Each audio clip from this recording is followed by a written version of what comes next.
Do you like Modesto? I most certainly do. You know, my friends and family are here, and this is where I grew up. This is what shaped me to be who I am. You know, I moved here when I was 7 from the Bay Area, but I consider Modesto my home for basically most of my life. And people may say bad things about Modesto, but it's only getting better. Our mall's getting better. I mean, we're getting an 85 bakery. We just got a Daiso.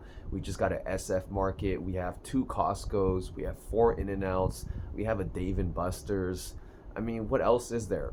Well, we could use a lot more still, but there's a lot here, right? And we're close to so many things. Yosemite, right? What was it? The Bay Area, Sacramento, right?